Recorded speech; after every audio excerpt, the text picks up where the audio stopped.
그 프로이트의 영향일 수도 있고 그때 정신분석학 책이라든지 이런 것들에 대해서 굉장히 많이 선생님이 이제 관심을 가져서 그런 것도 있고 실제 인간의 욕망은 그 이성으로 설명할 수 없는 어떤 아주 미묘한 어떤 무의식 속에서 벌어지고 있는데 그거를 그 이제 체계적으로 해석해 나가는 학문이 정신분석학이라는 거.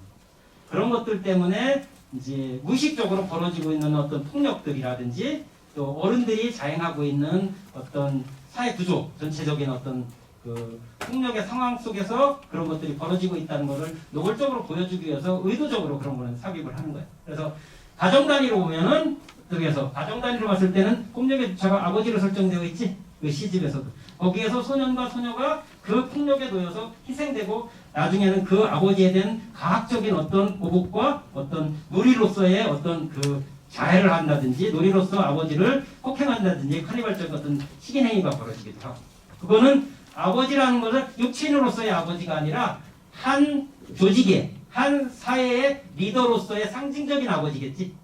국제사회 만약에 나치즘이었었어 그러면 히틀러처럼 이 사회 전체를 지구 전체를 어떤 폭력의 도가니로 끌었던 자가 히틀러였지. 그런 히틀러적인 어떤 존재를 설정해 놓은 것이.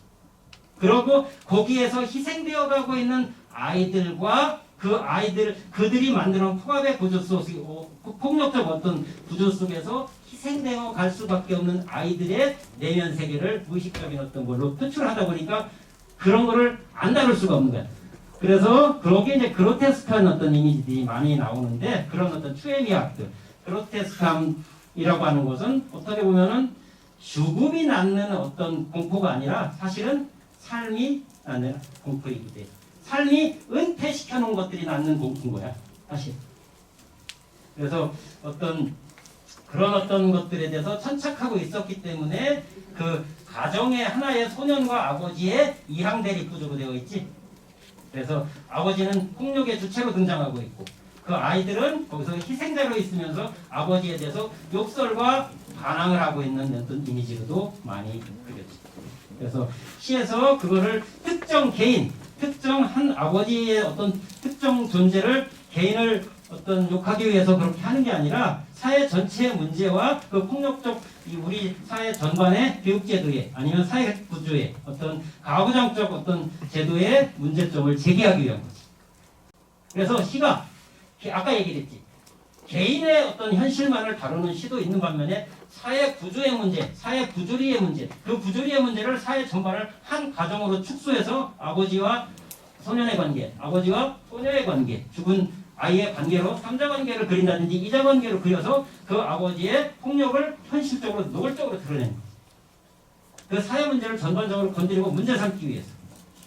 그래서 어떤 그 시의 어떤 석정 묘사라든지 이런 것들을 곡해를 해서 비평을 하거나 그거를 문제 삼아서 긁어 부스럼을 만들려는 친구들도 있어요. 그래서 대담을 하거나 인터뷰를 하면 다 깨져요. 왜? 껍데기만 보고 표피만 봤으니까 전체를 보고 하는 얘기가 아니기 때문에. 근데 그렇게 읽는 거는 괜찮아요. 어차피 시는 다 오독의 산물이에요. 다만 그렇게 내가 읽은 것이 수많은 읽기 중에 한 가지일 수 있다라는 생각을 하셔야 돼요. 그 시집이 좋았든 나빴든 기분이 감정이 상했든 수만 가지에 우리가 산에 올라가는 길은 한 가지 길이 아니죠. 그래서 남들이 다 닦아놓은 길만 가는 사람들이 있어요. 그런데 탐험가들 그 어려운 산 올라갈 때 등반 루트를 만들죠. 새로운 길을 남들이 안 갔던 길을 막 목숨을 걸고 가잖아요. 왜 그 짓을 해요? 그죠? 이해가 안 되죠. 예술가의 길도 그 모험과 어떤 자기 목숨을 걸고 가는 분들이 많아요.